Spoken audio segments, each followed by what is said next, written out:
Hey, everybody. Welcome back to the last ever. The last at least that I know about. Last ever TFL podcast. Oh, mate, it's the last. Don't you worry about that. To quote REM, or paraphrase him at least, it's the end of the podcast as we know it, and I feel great. Oh, I feel so good about this thing. Yes. Yes. Oh, yeah. Mm-hmm. I'll just leave this going in the background. Yeah, look, this is a time for us to go. Thank you, everyone. It's been fun. It's been something. It's been 3 years of you and I doing this little pod starting. That's it. Like, started out in our little office at work and borrowing school equipment. And yes, Seymour's. Now we are here at the frickin' last podcast. Thanks for putting something that I can say on air. Yeah. Cleaning up the language. Don't want to put that E on there like that we had to last week, eh? I actually don't think I did. I think technically you could get in trouble. But oh, dear. All those listeners going to, kick up a stink about it. Not at all. God, parents. That's right. Email complaints. Oh, man. Outrageous. That's right. We look, I'm glad we're done, but it's been fun. I really have enjoyed this, and this year, as you've been listening, everyone, we've done a lot of DFS, and we are up to the last DFS NFL contest of the season. It is Super Bowl time, which deserves a hell of a lot more excitement than us finishing the podcast. I know, sort of. How do you drag us across the line? But it's the biggest game of the year, Owen. It is the biggest game of the year. And look, I'm excited for it. The Bengals are the Rams. It's going to be great. It's going to be so good. It's going to be really, really, really good game. Joe Burrow, the quickest to ever be drafted number one and then take their team to a Super Bowl. Yes. So, look, keen to watch that. And Stafford's, stuck with the Lions for so long, and then he gets his way to a good team, and there he goes. He's on his way. What's your plans for the Super Bowl, Warren? Are you watching live, or are you taking the fellow teachers route like myself and doing media blackout and watching at night?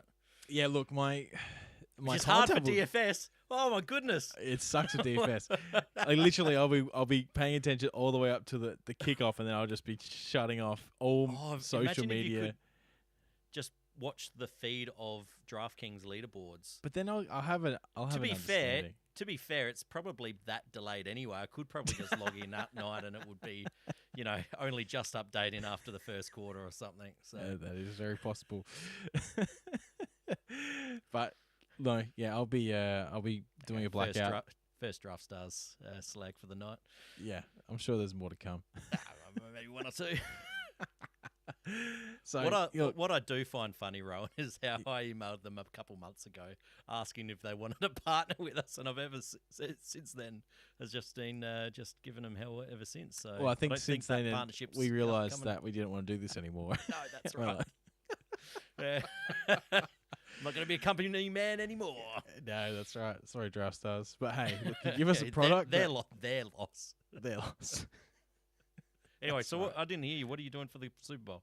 Yeah, look, I'm blacking out after, make sure my DFS lineups and stuff will be good. And then, I'll be catching up with a bunch of blokes from my church, and we'll be watching the Super Bowl all together, which is good. And most of us will all be doing that. We'll all be doing the blackout and making sure that we're coming in fresh and not knowing the score whatsoever. So, fingers crossed. I'm so disappointed. I'm heading over to T-Bone of TFL fame. His place. Good stuff.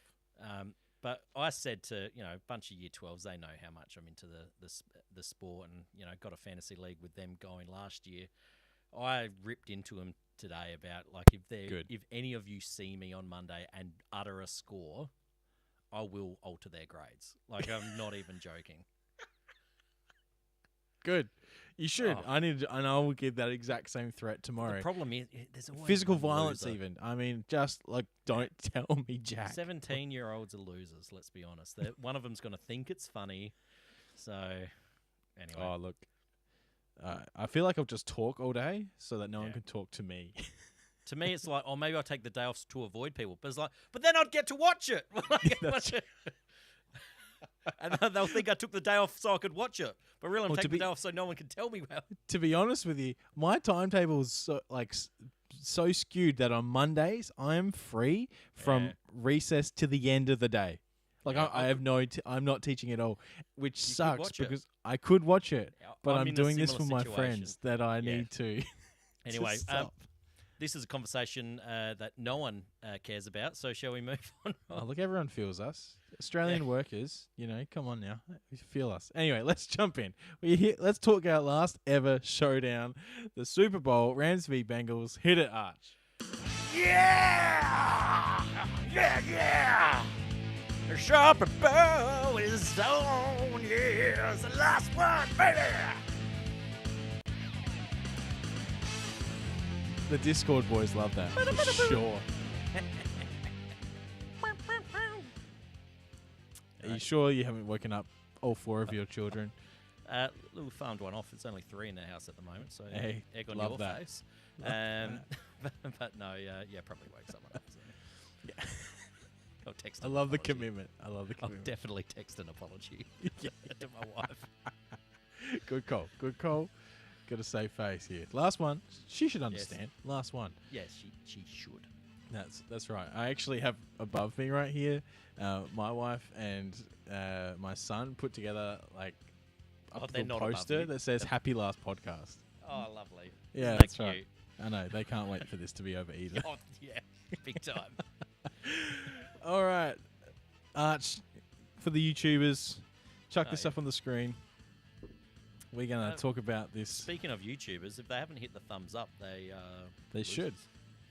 And, put us on the algorithm for these last few days. While we can. Help get us the growth that we are after. Man, it's loose cannon tonight, aren't we? I'm done. Alrighty. All right, let's talk this. Let's talk Stafford. Is there a football game on? There is. All right. It's a 6-man flex contest on Draftstars, and they have priced up. Yeah, honestly. Now, this is the reason it's tricky. I honestly am finding the Super Bowl slate tricky. And the reason it's tricky is because both teams are really set on their primary weapons, and their secondary weapons barely come on the field. Exactly. Yep. Both of these teams run 11 personnel. So both these teams run 3 wide receiver, 1 running back, run tight end sets, like all the time. And so on the Bengals, you've got Burrow, Chase, Higgins, Boyd, Uzama, if he plays, and Joe Mixon. That's it. That's really it. Like, people can think about Samaje Perrine's 40-yard receiving touchdown last week, but after that, he had 2 catches for 2 yards. So you got to think about what you're actually buying into here. It's a bit of a fluke play, that one. But it's 25% snaps last week, so it's not nothing. So there's opportunity still there, but it's still a thin play, isn't it? It is. And I think actually, like, we'll get into this a little bit in a second with when we get to the tight ends, but that's probably where, with those injuries, with Higbee as well, where the value is going to be. So that's the thing. On the Rams as well, Stafford at QB, but then you've got Kupp, Beckham, and Van Jefferson, and then you've got Higbee's been the tight end for all year, and then the running backs on the Rams has gotten real interesting because it could be any of Henderson. Gross. It could be back. Actually, it's looking like he will be back. Akers and Michelle, all 3 are available. With Michelle taking the most amount of snaps last week. Yes, he did. It was injury related, right? Potentially, but Akers has been rubbish in the playoffs. He hasn't been good. He's like 2.6 yards per carry. I said this last week. Was his sell high window after just that? He had a few flash plays and he's back, he's back, he's good. Tell you what, I don't know. Is he a bit overrated now? I'm not that impressed. I'm going to give him another week, But to be honest, you have to give him an the off season. The off season. You have to give him the off season. Anyway, we're not here to talk about the off season. I don't care about 2022 Jack at all. I actually cannot wait to get stuck into Dynasty off season though. Just quietly, Rowan. Oh, look, it'll be good. I just can't look forward to not having to talk about it on a camera. Oh, absolutely. That's where CMOS and and Poita and the Sheep Station boys can do. I'll be listening in. Don't you worry. All right, let's talk about the quarterbacks first. You've got Stafford here at 19.3, and you've got Burrow at 18.7. Burrow has the story behind him, and I think he'll be over-rostered for what he probably should be. You know, he's coming in, he's put up these he's led the comebacks, he's done all this stuff, but when it comes to fantasy scores, really, you have to go back to the massive games against Kansas City and Baltimore, where Baltimore's secondary just was trash, and Kansas City, they had to really fight back and put up massive yards thanks to Jamal Chase. Aside from those games, lately in the playoffs, it hasn't been astounding. It's been okay. It's been fine. Yep. But he might not even 1 times his salary here. If he might not hit 18.7 points. That is very possible. And there's a few reasons why. One is, well, the Bengals seem to love running on first downs, all the time, even when they're really inefficient. They are going to push the run game to start off the game, I think. I think that seems to be their tendency, that what they want to do. Potentially it puts the team off in terms of their schemes for later on in the piece, but they like to run the ball early. And also, O-line sucks. And even though Burrow is one of the best, I think the best quarterback this year for passing under pressure, kudos to him. He's still coming up against Aaron Donald and Von Miller and the rest of that Rams defensive line. So there is danger here for Burrow in my mind. But if they're playing from behind and they have to pass late in the game, yes, there's going to be opportunity for points through the air. But Burrow, I don't know, there's something about this that I'm hesitant on. I think the casual players, the people that want to jump on for the last game of the year, might not totally get if they've been following the narrative of the playoffs. What do you think, Arch? Oh, emotion's going to run wild. We've already seen Draftstars is anticipating a jump in entries, which is classic casual players wanting to get a bit of action. Yep. And what would you say 90% of NFL fans are probably sitting on the Joe Burrow Bengals side of want to see that happen. So there's gonna be a stack of Burrows, and I think you're right there.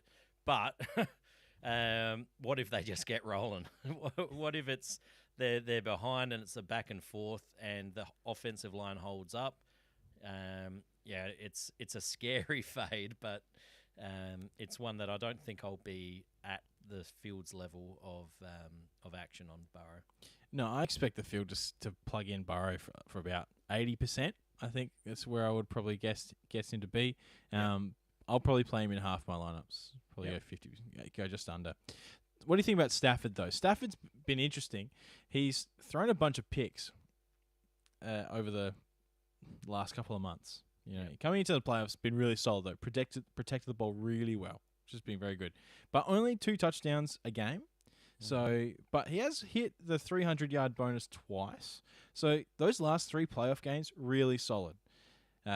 But I think we have to take into account he's got these rushing touchdowns. Now, one of the things I have noticed is that he's got these rushing touchdowns after the running backs themselves couldn't quite get going. Yep. So they're close in the 5-yard line, and Michelle or Akers just can't punch it through, and so they call a play, and Stafford pushes it through himself. He's not it's not the risk of him stealing a rushing touchdown from the running backs is only there if we think the running backs suck, I think. He's not going to get first shot at the goal line, Stafford. So I'm hesitant to think, that's normal. That's really not normal at all. They're the only 2 rushing touchdowns he's got all year. So take them out and he's got maybe a 24, a 24, a 26, and a 18-point game. So he's back down at similar levels to Burrow. He hasn't thrown more than 2 touchdowns since playing San Francisco back in week 18. Sorry. So I don't know, Arch. I mean, Stafford, I think, is the safer play when it comes to the quarterbacks, and you want one. I don't think you can get away with playing. You have to play one of these guys, and if you can play 2, but I almost think with Cup being up here, you want to pair Stafford with Cup, and if you play Stafford with Cup, it gets real hard to put Burrow in. Yeah.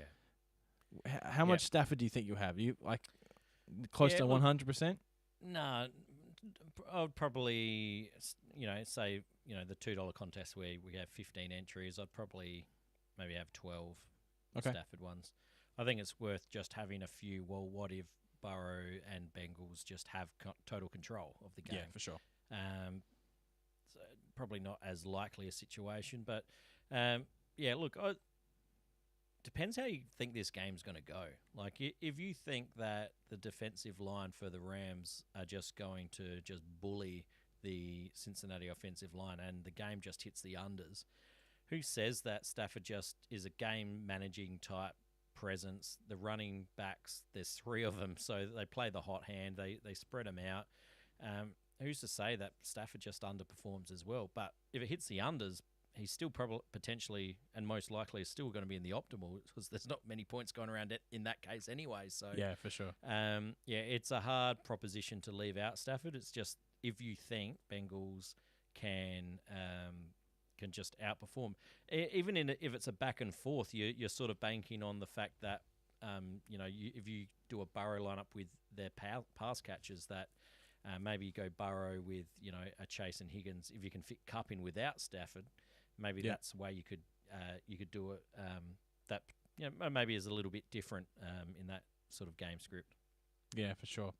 Last year, I remember I went all in on the Chiefs. I just didn't think at all that the Bucs were going to get up and do what they did. So this year, I'm definitely mindful of not being totally blind to the game scripts that, while they might seem unlikely to me, are still possible. And you're right. Like, we have to make room for potentially Jamal Chase hitting a ceiling game. So talk about receivers now. Let's talk about the Rams receivers first. You've got Cooper Kupp, who is bona fide jet. We know what Cooper Kupp has done. He's averaging more than the quarterbacks. He seems like it'd be stupid to not play him, really. Yeah. Although, here's a little interesting stat for you that Field Yates put up. Yes. Let me find it. It was on my thing here. Essentially, it's about who he's coming up against. And gosh, it is just totally disappeared from my feed. Bloody hell. That's really annoying. That's all right. Anyway. As long as you're still on the line, I'd hate for the last one to be one of those classic you disappear and me fumbling through a podcast. I love throwing that at you. Oh, that is just so much fun. It's it's good. Although I managed to snag a patron through that, Rowan. So yes, not too bad. You did. Campy wanted a little private tutorial whilst online. Oh dear. Look, I was gonna quote something here about how he's going up against anyway. Look, just ignore me. Let's just move on. Far out. What are you doing? All my notes are just disappearing on me. So. Oh, that's good. Yeah, that sucks. Anyway, Cooper Kupp is a gun. You got to play him. Yeah, it's hard to fade him. I mean, it's a scare, but I mean, potentially if you fade him and he gets 100 yards without a touchdown, that's okay, I guess. Like if other people get touchdowns and you pick them. Scary thought. It's just Kupp's just amazing, isn't he? Like what a season. What a season. Like you look at his game logs, there's barely anything under 20, isn't there? So a lot of 30 pluses, 40 last week. So yeah, you sort of pencil in a touchdown. I mean, that's almost, your money for jam prop bet anytime touchdown scorer is Cooper Kupp, right? Yeah. I feel like that that's to most of your multis. That's right. I mean, if you look at his touchdowns, he's had 2 last week, 1, break 2, 1, break. Like he's everywhere. He's a focal point. For sure. I tell you what though, was there's people who are sharp guys out there and people who think they're sharp, like us. People who are fading Cup or have lineups without Cup, they're going to the obvious fade to OBJ, right? So you think think OBJ. so. He's had touchdowns, had almost like a bit of an Adam Thielen type feel about him. But we got some volume last week. I think he got a fair, decent amount of yardage, which gives us a bit of confidence in his role. However, I reckon this week Van Jefferson's a play that could net you a win here. So there's lots of entries. He's the forgotten man, isn't he? Really, absolutely. And not fair that enough. long ago, we were thinking of Van Jefferson and OBJ in the same breath, right? They were pretty much the same price, and it was one or the other would do well. Now you look at his game log, and no one's going to look at that and think, yeah, I'm going to click him. And in a week where there's just got duplicate lineups are going to be left, right, and center, I think Van Jefferson's a play where he doesn't need 7, 8 targets. He just needs 3, and he can make a big play and score a touchdown. And if you do that, you get a massive leg up. So Van Jefferson's one of my favorite, I think, plays this week. He has to be healthy, and he has been limited in practices. So I think obviously keep an eye on that. That's right. But I think as well, we have to think about what's the benefit of Higbee not being around, because Higbee is unlikely to play. I would be surprised if he gets up based on his practice schedule and what's happening there. So, look, the obvious one is Kendall Blanton. Yes. And he's been really solid the last 2 weeks. 5 for 57 after Higbee went off, and 2 for 18 and a touchdown the week before. He's come into that role. He's filled something. People got lucky last week, really, with the Higbee injury. But Blanton is there. That's right. And really cheap. Even with Higbee there, he can catch a touchdown, can't he? Fig Jam just is disappointed there's no dishwasher going off in the background this week. This is a professional outfit, Fig Jam. Absolutely. Yeah. You might even hear clear sound coming out of our microphones. Hold your horses there, Arch. Let's make friends. Funny. Anyway, so, look, I think Van Jefferson could, just see a little bit of an uptick, but I don't know. I think Cooper Kupp's probably always the beneficiary when things go missing. They'll just kind of go back to him.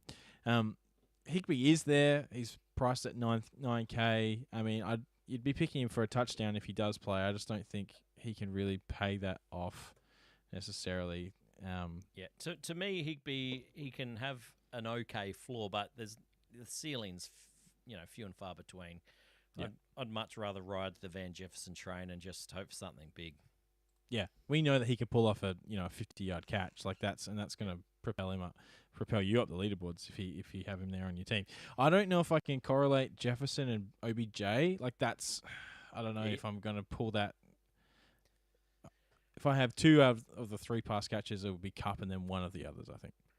I mean, it would be a unique build because of that in a way, but unlikely that both hit for sure. Yeah, and I think as well, you're looking at if you're going to play multiple pass catches off the Rams, then you're assuming that the Bengals get up early. I think you're looking at a game where they are pushing the pace, and the Rams need to fight back through the air, and that's the thing with the running backs. You're not quite sure what's going to go on there. Let's talk about the Cincinnati wide receivers. Yes, Chase is a gun. Okay, yes, one of the greatest rookie wide receivers we've seen ever. Yep. And don't forget, he can put up 60 points. Yeah, just a sly reminder. Now, I think one of the biggest conversation points is how Ramsey's going to treat Chase. Yeah. And there's a few things that I can think about. And one is that, yes, maybe Ramsey shadows, but I don't think that's the Rams style. No. If anything, what we could see is Ramsey shuts down Higgins and they let the safeties play all over Chase. Yeah, and that's an old sort of Belichickian type play where they, double the main guy and put your best cornerback on the secondary guy. That makes a bit of sense. But I think the Bengals will move Chase all around the place. I think Ramsey's sort of hasn't been following that many players, shadowing that much. So I think I'm not going to read too much into that. I think fair enough. And Jamal Chase has shown that he can make separation at the last second, where there's no separation at the point of the catch. He's got room and he makes it. And so, sure, Ramsey might stop a few, but Chase only needs a couple. Yeah, it's true. Here's a stat for you, Arch, just looking at the playoffs and wide receivers. Here's the top 4 receiving lines against the Rams so far in the playoffs. You got Mike Evans for 8 for 119 and a touchdown. Then he had Deebo Samuel for 4 for 72 and a touchdown.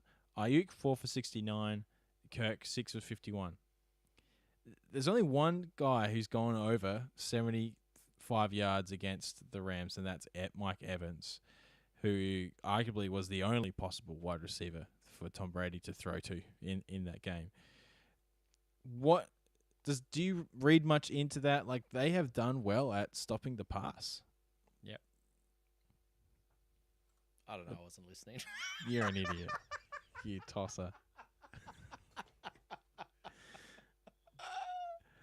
Oh, dear. Thanks for that. All I was saying, and now I'll say it again, for you, you absolute numpty. I'm out. No, I'm kidding. Yeah. Let's quit. Only one receiver in the playoffs, that's Mike Evans, has gone over 75 yards against the Rams. Does that worry you about these Bengals wide receivers? Maybe. I don't know. Like, it just depends. Do you think, again, it comes down to the unders, doesn't it? Like, do you think that the game's going to hit the unders or not? I don't know. Okay, thanks. Seemo's just rescuing me here. Don't tell him to have more scotch. He's just going to ruin the show. All right, Jamal Chase, I think you definitely want to you want to be around for him, that's for sure. T. Higgins, I really like as, a cheaper play at 13.6. He's a guy that, yes, he's had some dud weeks, but he's actually really been solid as well. And if you do think that they're going to shut down Chase, then T. Higgins is the guy to come through and provide a really solid performance on the outside as well. Anything you want to say about T. Higgins there, Arch? I love T. Higgins. Like, I think I think he's going to potentially have more catches, with the ability still on the outside to pull off big plays. And I think with the salary savings you're getting, as opposed to Chase, and potentially less ownership, because it's only $2,000 salary difference. I don't think it's a huge discount that people will fade Chase for Higgins because of that. I like Higgins for all of those reasons. Yeah, fair enough. One of the guys that I'm actually really interested in is Tyler Boyd this week. Now, hear me out. It's because of Uzama. Uzama's, he's hurt his MCL, sprained that, and he's coming. He says he's going to play. Yeah. But any regular day, 2 weeks out from that kind of injury, you're not playing. You're just not. And I know this is a Super Bowl, and I know that they want him to play. He's a spiritual leader of the team. I love that. I love Uzama and what the kind of player that he is. But one of the things spiritual name is as well, Uzama. It just sounds biblical, doesn't it? I'll give you that. Sure. Uzama takes his targets in the middle of the field. And without Uzama there, I do not trust Drew Sample to get any... he's a blocking tight end. Look, I don't trust Drew Sample to be a guy to catch 3 for 40 or anything like that. I'm not looking at him at all. Tyler Boyd is the guy who's going to take those underneath, middle of the field targets. What's the ceiling, though, here, Rowan? Mate, he's priced at 7.6K. If he allows me... He catches 7 passes for 7 yards. Like 7, go home. If he can get me 7 catches for 50 and put up 12 points, I'm a happy guy. Is that going to win you the GPP? If he puts up 20 points like he did against Denver, yes. I don't see it. He's in the optimal then. I just don't see it happening. He's priced at 7.6. If I'm looking at him going 2 times his salary, 3 times his salary, then yes, 100% he's in the optimal. I'll take a 6.9k Van Jefferson for way more upside. Thanks. Okay, that's fine. What if you play both? There you go. I just don't see Boyd being a guy. But I think he's a threat in the red zone. I honestly think he is. When they're getting in close, they're not going to throw to Van Jefferson 20 yards out. No, but he doesn't. You know? Like I said, he'll get it from further out. Sure, but he either does that or he duds. Yeah. Tyler Boyd, I think, is a safe play, and with upside. It's not the 4 times upside that Van Jefferson might give, but I honestly think Tyler Boyd is guaranteed targets, guaranteed receptions, and is in with a shot to hit the end zone. So I like Tyler Boyd this week. Mate. So, look, that's where I'm at. Yeah. And you can tell me no. That's fine. Disagreement's fine. Running backs. Joe Mixon, I think, is a great play. He's priced less than Jamar, Burrow, Stafford, and Cup. So he's sitting there as a guy. You know he's going to get 20-plus opportunities. Like, he's just been doing that week in, week out. And with a guy like that, you know, every shot for a touchdown, he's catching balls. Yes, it was only 3 catches last week, but 6 against Tennessee, 4 against Las Vegas. He had 7 against Kansas City in that last game of the round of the season. So, look, Joe Mixon I'm very keen for here, especially as well without Uzama. If we're talking about middle of the field targets, you know, play those little screens. Joe Mixon get in for some passes in that regard. That's great. And we know they're going to give him the ball a lot early. And if he can make the most of that, which I know he didn't do a great job of being efficient on that first down rush for the last few games, or really for the year. But I don't know. There's something that tells me if they can build that momentum, then Joe Mixon's a great play here and could really take you to win some money.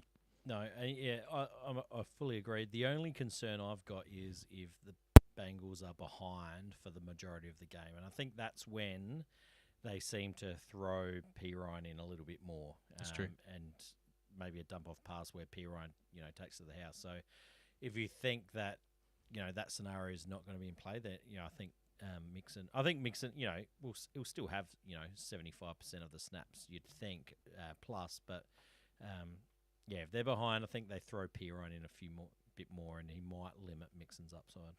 Yeah, that's fair. I think he's super safe to go 1 time his salary, and I think he can go more than 2 times on the right day. Yeah, it's just how do you fit all the guys in that you want, isn't it? Oh, it's hard. And I think that's where game script comes into play and what you think is going to happen. What do you make of the Rams running backs? I am at a loss. Can we just ignore them? You can, I guess. But I feel like they're going to play one at the main. Yeah. What if you choose to play 2 in your lineup?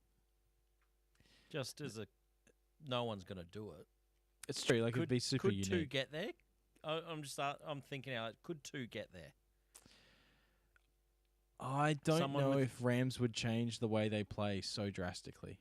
Would Akers get enough receptions and volume, and then maybe a Michelle get a touchdown to make it the optimal have both of them? Oh, it sickens my stomach. Yeah. I think, to be honest, my favorite running back of the lot is Michelle. Hendo. Yeah. But Hendo is close, to be honest. When Hendo's had the role, pre-Michelle, pre-Akers, and pre-injuries, he's been really good. He's performed better on a per-carry basis than Akers definitely has.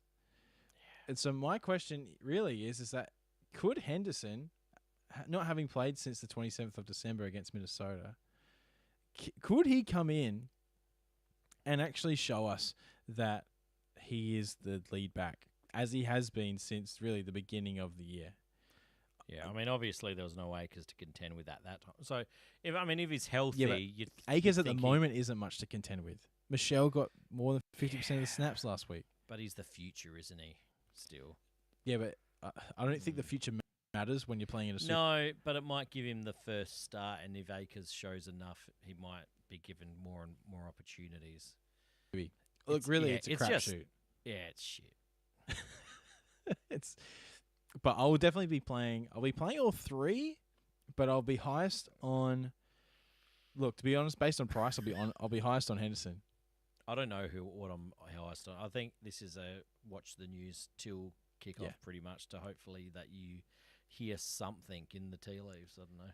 Yeah, look, it's a bit gross, but I think my read bet from the is tea that leaves the actually winner. Here, just there you go. My bet is that the winner has one of these running backs in their lineup. Sure, that's my gut. Or they actually could they go full blown committee and it's just nothing. That would hurt. And no rushing touch. Well, let's think about it. It's possible. Really possible. It's possible that there's no rushing touchdowns amongst them. Stafford might sneak one in, and there's three that just do jack shit. Like that's maybe fading them is just the right call because of the uncertainty. It's true. Yeah, it could be the way. It could be the way. I think when I look stay tuned, everyone. Yeah, it's a tricky one. It's a tricky one. I'm gonna look here. I talked about the tight ends already. Higbee and Uzama are sitting there, and I'm hesitant to play them, even if they do play, based on this injury and what they'll be asked to do and snap percentages. They're potentially just made active because it's a good field story, isn't it? Like pretty much. It's going to be hard to trust. I think. We just need a. Is it Uzama's more likely than Higbee? Is that the one? Yeah. Yeah. He's pushing for it. He's gone in some limited practices, I think, but not enough to give me any confidence just yet. So the replacements. Yeah, Blanton, I think, is the guy you play if Higbee is out. Look, really, Henderson and Blanton going to give you the value to go up elsewhere. That's it. And, Piran a bit as well.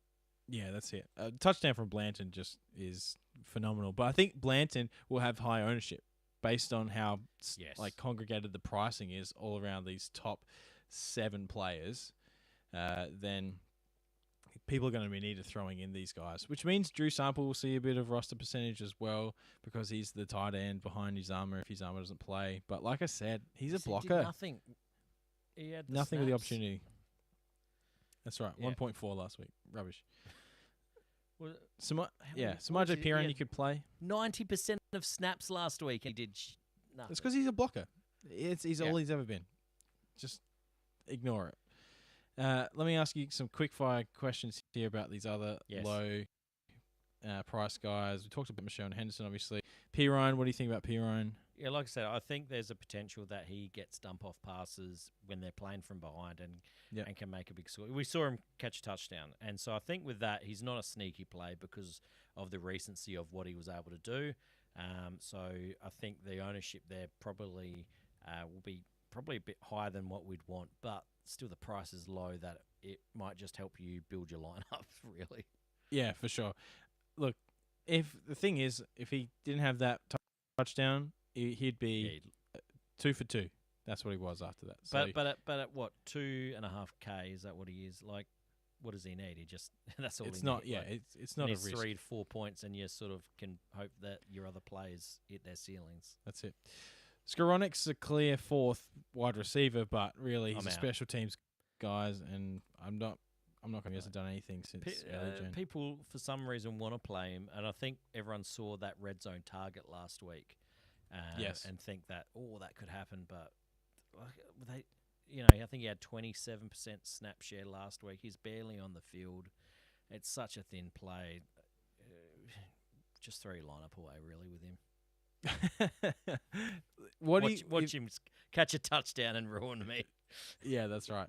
I mean, that's the thing. It's the it's the Super Bowl. What kind of Philly special are we going to get? And this is McVay and Zach Taylor who are want to be known as top end coaches. They're going to have some things in their trick book that will catch us by surprise, I'm sure. Yeah. So but it's anyway, not involve him. It could, but it probably won't. And then there's no one at the 1K that you should play. Nah. Nobody down here. What do you? Well, I'll tell you what. The thinnest of thin players. Okay, if Uzama doesn't get up, is Wilcox. Sure. Mitchell Wilcox. He played 26% of the snaps last week. You're just sort of this is just swinging for the fences. The guy catches a touchdown if Uzama isn't up. That's sure. It's a 1K play. That's the only 1K play I'm sort of maybe throw in there as just, see what happens. For sure. No, yeah, I don't mind that. Yeah, if you need it. Sometimes that's all it is. That's what won me a showdown earlier in the year. I had Blake Bell at 1,000 and he just had one catch for 20 yards off of a nice little play, and that was enough to keep me. And I had all the rest of the top guys. I was lucky in that I faded Hill in that lineup as well, amazingly, and that won me that game. So yeah, if you can find something to then pad out the scores of to pad out your price across the top guys, then that can work definitely. Let's talk about the defenses as we finish this up. Rams have been pretty good. I mean, last week San Francisco's O-line was very good. But 3 sacks on Brady, 2 sacks on Kyler Murray, 3 sacks on Garoppolo the week before that, 5 sacks against I think Huntley the week before that again. Like they have been creating lots of pressure on the quarterback, and Burrow's O-line does not stand up. So if that's what you're looking for, you're looking for turnovers and sacks. Ignore the score. Yep. When it comes to this, like if you're talking fantasy points, you want sacks and interceptions, and the Rams are going to give that to you, I think. Like if they score 5 sacks, they're going to give you, they'll give you close to 10.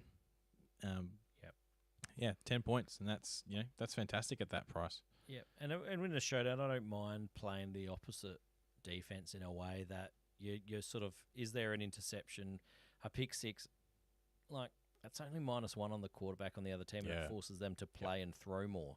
So I think I'll play probably more than I normally would the defenses this game. I think there's lots of sacks there to be had for the Rams. I don't think the Bengals will rush Stanford as well. I mean, it's well known now how Stafford has gone against the blitz. I think he's the best quarterback in the league, if not one of them. Yeah. And Bengals don't blitz as much as other teams, so I think.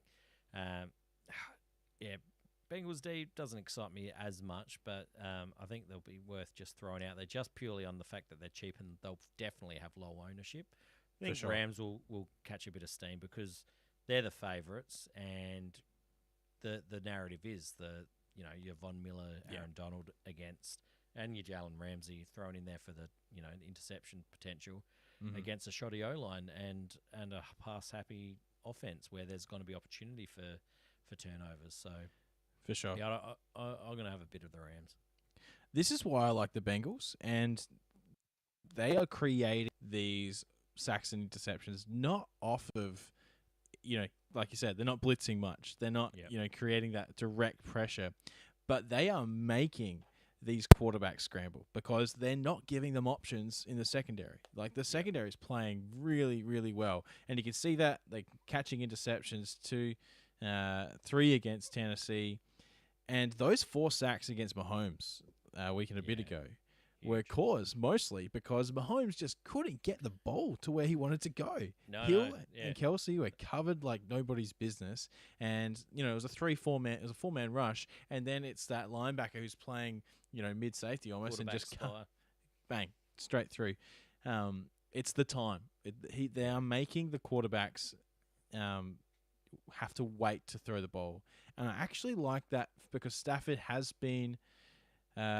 He's been, risky with his throwing at times, and he throughout the year he has thrown some interceptions, and if the secondary of the Bengals can force him to wait, and if they sit on Cooper Kupp, and I think the Bengals could do something here at the price of 4.7. Yeah. They've been really solid the last month, 8, 8, 8, and 11. If you're going to get an 8 out of the Bengals, that's pretty good. Yeah, you are. Do you want to build a lineup, Arch? Oh, do I want to? Firstly, I don't like building 3-3s, like the 3-3 No. lineup. You want to build a 4-2. So Yeah. maybe we build 2-4-2 lineups. So There's let's going to start. be a crap load of 3-3s out there. That Oh. you build a 3-3, you are guaranteed it's probably going to be duplicated. Oh, big time. Big time. So what side do you want to sit on? I think I want to sit with. Let's go for Rams. Let's go Just for quietly, Rams. how did we get through a full main slate within this time frame, Ron? Like this is one We just freaking didn't. game. We didn't talk so much. Yeah, okay. And you listened to me, and we actually got through things. Yeah, you listen. All right, look. Yeah, drank less. Yeah, that's right. Stafford and Cup. Yes. If you want to start with them, it's a lot. But I'm happy to go I mean, there. it's hard to not, isn't it? It is. It's really hard to not. Now, if you're going to play I like Stafford, a bit of Van. Can we put Van in? I want Van as that secondary I'll piece. allow it. I'll allow it. Do you want to put your boy So that's- in? Do you want to? Did you want to throw that in, or Which, as in Tyler Boyd, yeah, who I was is your talking about. guy? If we put Tyler Boyd there, then that's nice because we can actually go both Higgins. But then we have to go Beckham, and that's a 4-4, 4-2. I don't mind that. Yeah, I kind of fell into our laps a little bit, it did. but you've got the 3 wide receivers here, don't you? That's a bit ugly. And it's all wide receivers actually. There's no run game whatsoever. I don't mind that. So this is clearly you think it's going to be a back and forth, but Yeah. maybe. Not a huge fan. If you think the pressure's on Burrow, right? He doesn't have the opportunity to get it out to Higgins and Chase much. So that means that Boyd and Mixon are catching balls. So you play that. Then you can go down to, you got so much salary, but salary is almost irrelevant. yeah. It's either Akers. Leave salary on the table here. Yeah. It's Akers. And if you like Akers to be the one, then, go for it. But like we said, I'm pretty hesitant about them. No, I'm out. But then you have to jump down It's a big jump down. to the Rams defense. So this is where I wonder if you take Boyd out, what can we afford? Higgins. Beautiful. That's nice. Yeah, I reckon I might have even had that line up in something TFL related. Look, I might have 2, to be honest. Look, I don't mind that.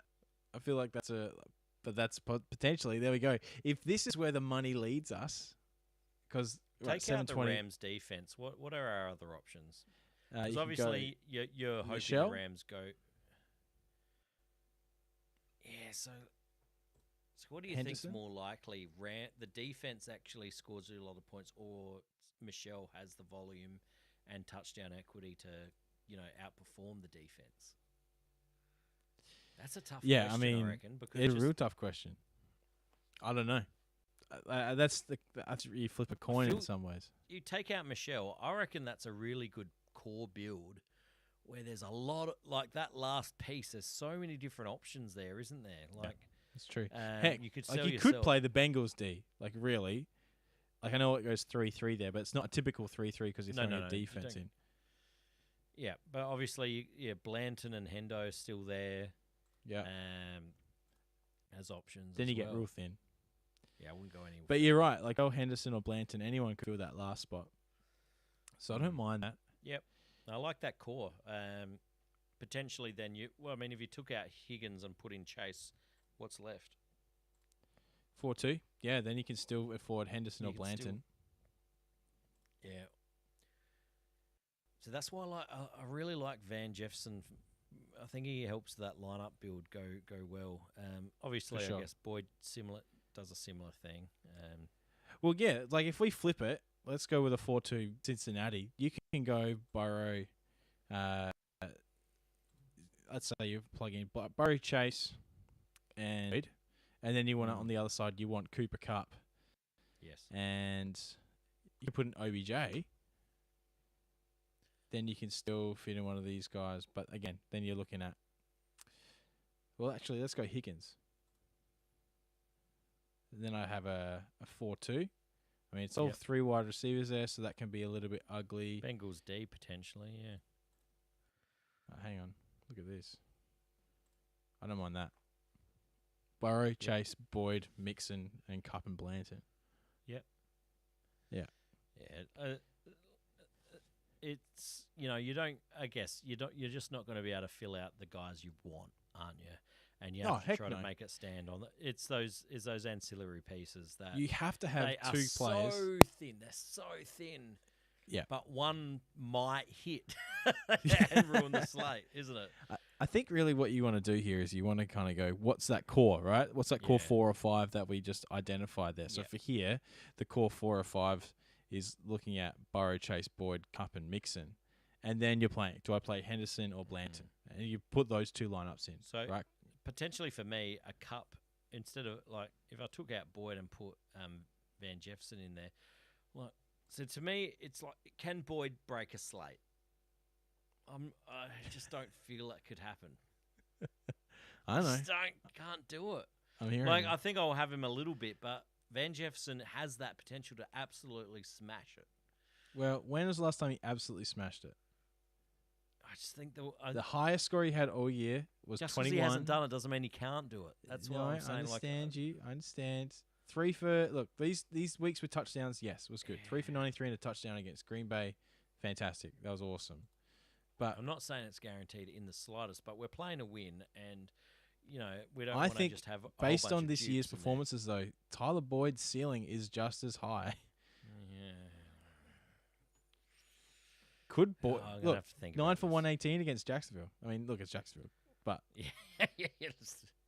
the fact that they made Burrow throw to Boyd that often was ridiculous. So there's a fair few options, and I think a 4-2 build. Wouldn't mind trying a 5-1 as well out there, just to just go. You can go a full onslaught somewhere as well. But yeah, there's still, even as much as the pricing sucks on the top end. Like, look, if I throw in Wilcox here, look, you threw him in before. Let me just chuck him in. Oh, Mitchell Wilcox, what I get? Still 10,800. That's a bit. Yeah, it's not that helpful, is it? They always have a massive gap, don't they, between the top tier and the next lot. Here we go. There you go. And then I can't even do that. Oh, bloody Draftstars. Piss me off. There you go. There's a 5-1. Burrow, Wilcox, Mixon, Higgins, Chase, OBJ. Yeah, is that good though? No. No Stafford, no Cup. That's a risky play. I mean if Cup fails, that's you got a leg up, but then is OBJ the guy? I'd rather do this. I'd rather go Wilcox, Mixon, Higgins, Chase, Beckham, and then Stafford or Cup instead. But again, risky to do that without. There's no quarterbacks. Exactly. I know. So we're gonna have fun this week, aren't we? You have to have a play. You're gonna have to have a play. 15 lineups. How am I going to be satisfied with only 15 in the $2 mini? I know that's right. But hey, that's the reason you build a core and you work your way around that and you stick to what. Yeah, think about the game scripts. That's the way to go. Exactly. Tell yourself a story. That's it. Arch. I think this is it. Oh man, I can't believe it. I can't believe it. We can go fly away into our, just our rest. Anything you'd like to say, Arch, as we wrap up? CMOS has got a request for you there. Yeah, look, to be honest, absolutely. Draftstars. Sort yourselves out.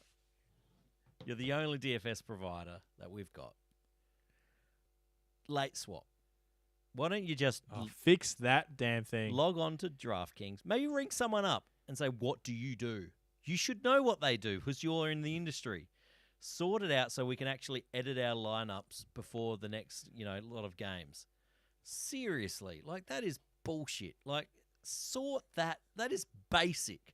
What kind of website are you running that you can't edit your whole lineup for players that haven't even started playing yet and use the salary that you've got left in your bank?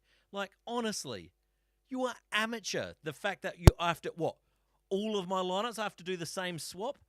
That is rubbish. Sort yourself out. Honestly. What else do I have problems with Draftstars about, Rowan? You remind me. How late the update. I mean, seriously, like work out where lack you of get priority your to data from. NFL.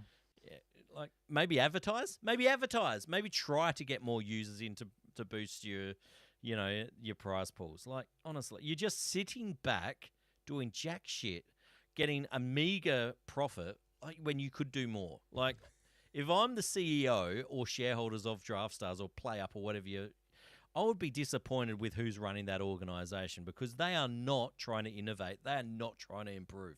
They are just sitting back doing the bare minimum. It's pathetic.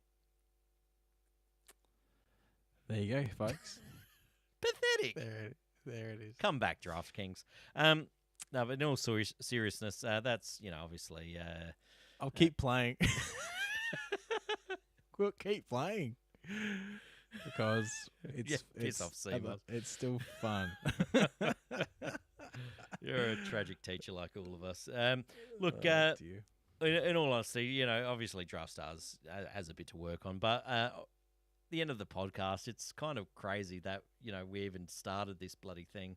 100 episodes was just, if we just sort of did it once and we thought we'll do this just to kickstart the season after our TFL draft. And then the next week, do you want to do another one? And then it just kept, we kept asking that same question. Do you want to do another one? And then it sort of became... Then we bought mic stands. And then we raided closets. Yeah, then we spent $20 on equipment and stole more things from school. I still have things from my ex-employer at my house. Yeah, next time I see you, I need to grab that. Hey? So next time I see you, I need to grab that. Yeah. Borrowing. Of course. But to think we got 100 episodes in, Rowan, it's bloody amazing. Props to you, Arch. Yeah, thank you. Obviously, I've written down a few thank yous. We'll just run through them.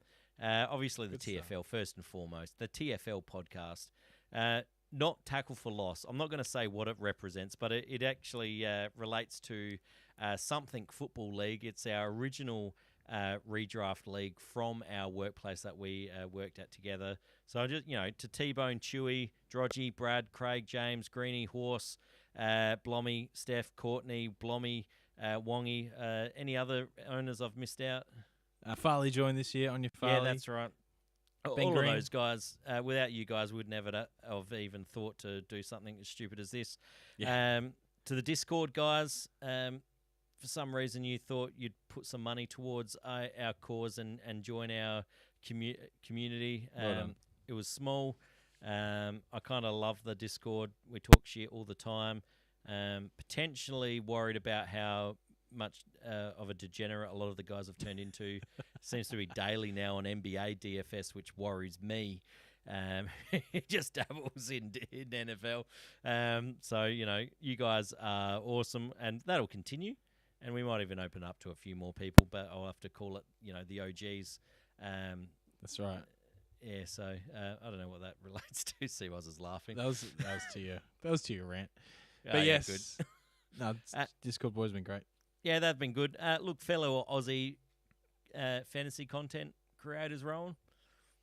I'll never forget as we first started thinking, maybe we might push out to, outside of our league to listen. Lewis Glover from FF Down Under was Champion. the most welcoming presence in the Aussie fantasy sphere. To me, I don't know, because I was, we were both completely new. I thought potentially we might be seen as competition. He just said, it's bloody good to have more Aussies,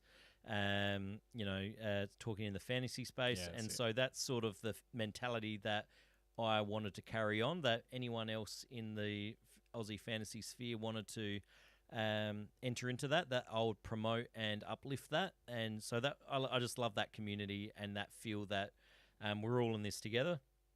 Sheep Station boys on the Dynasty side of things, love their work. Get onto them. They're still going. They're just getting warm. They're just warming up. Oh, man. They're going to take the Dynasty Australian NFL world by storm this off-season. Love it. Yep.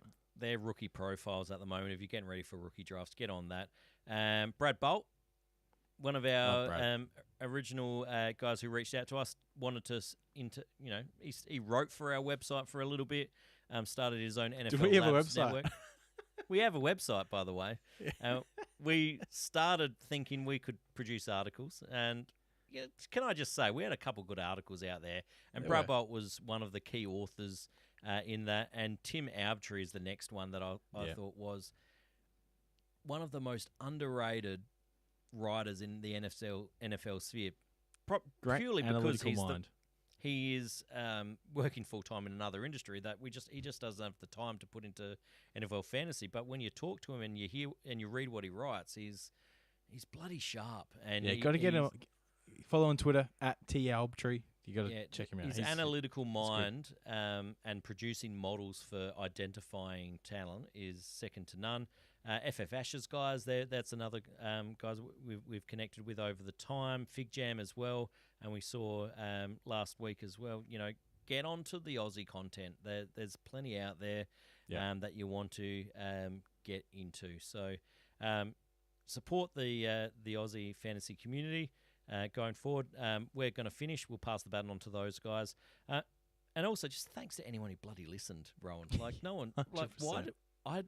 To be fair, I don't know why people listen. I don't know. Like I'm not an expert. You don't know what you're talking about. Well, actually, no. True. But the fact is, we started this thing just for our own home redraft league, and we open it up, and people seem to, enjoy listening, and so just thanks for the time and effort people have made to listen. Guests, Rowan, we had guests over the years. Talked to some great quality people on the podcast, which is fantastic. Some random English podcast in the first year. Across the pond. Across the pond, NFL. Pond. Thanks for reaching out, boys. What do you remember their names? I don't remember their names. I shouldn't have said that. I'm going to let you suffer in your jocks of that one. They were good guys, though. They were great. They were.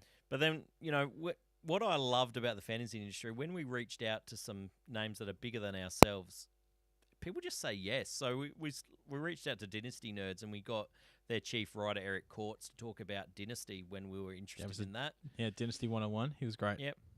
Then we were trying to work through our first NFL draft. We got a guy called Kyle Yates who was, only had a few thousand followers at that time. Turns out he's got over 50K these days and has just dominated the Fantasy Pros. Well, he's done awesome. Actually, I think he's just moving on from Fantasy Pros now. But he's to think that he took the time to connect with us. Detroit Beastie, Chris Robin. Legend. Absolute one of the sharpest DFS minds in the Twitter sphere. He joined us a couple times, and same with Matthew Betts from the Fantasy Footballers. These guys took the time out for our small little pod, so we're super pumped that they had that with us. But other than that, I think one of my, our wives and families, Rowan. Shout out. Big shout out. We take out a night a week to do this. Jackie, my wife, just puts all the kids to bed and mans the fort while I sit in this room and do it. So, and before then it was, we'd rock up home late from work after doing a pod at work. So, to them, thank you very much. And of course, Rowan, bloody legend, doing this with me all this time. So thank you very much. Couldn't have done it with a better bloke. And I'll be sad because we don't work together anymore. So, how we connect as much, I hope we still are connected, going forward. But yeah, thank you for a good ride and look forward to the future. Yeah, likewise, Arch. Look, it's been great. It's been good fun, and I just don't think I would have ever done this if you had never just rapped on my office door and said, "Hey, let's record something." And it's been a wild ride. But mate, all the feelings are 100% mutual. That's for sure. Yeah, shout out to my wife Mel, and she is a champion, and she is very happy. No, you don't have to call Archer Daddy. Oh, put that away. Put that away. I take back everything I said. And it is pretty offensive, might I add. Thank you, Mel. Yes, that's right. Just always kept those sound bites on the soundboard. Look, I would have been shocked if you'd ever got rid of them. So no, once again, thanks, Arch, and I just second everything that you said. All the people there, it's been a fantastic ride, Archer's done all the stuff behind the scenes, guys, as well. Like he is an absolute champion when it comes to the recording and getting run sheets out for us. I get to rock up and just read things for a lot of it because he's a sook when it comes to hosting. Yeah, that's basically. So I greatly appreciate all the stuff that he has done to get this pod kept it on its feet for so long. That's for sure, mate. I think I'm done. Oh, man, I'm done. I think we said earlier in the week, man, I can't wait for this to be done. Exactly. What I like is that we both were done at the same time. No one's disappointed anyone else. No. We're just like, oh, we're done. I think We're I texted done. you. I was like, hey, I think we need to talk about the future of the pod. I'm pretty ready to call it. And you're like, oh yeah, me too. 100%. Like, yeah. Well, no. I started saying, hey, maybe we could look at a third host. And my plan was to then leave you two to keep going. That's right. I remember that's very true. And I was like, no thanks. All right, let's call it there. Our biggest wish is that everyone does well in the DFS showdown this week, and hopefully one of our TFL footballs ends up at top of the ladder when we take out the big showdown. Oh, so and that says I've created a little private TFL farewell contest. It's just a 10-manny, and 5 from the Discord have already entered, so there's only 5 spots left. So if you want to join on, and I reckon Semos, who's been in the chat, hasn't actually joined yet. And appreciate his kind words that he said on the chat there. Join up. It's just a little $2 entry, just for a bit of fun. So if you're interested in that, I'll post on social media if you don't DM me, and we'll make sure that gets filled. Excellent. Do that. All right, everybody. It's been a wild ride, and once again, we wish you all the best for this weekend. Enjoy the greatest game of the year. And we won't catch you next time. We're bloody done. See ya!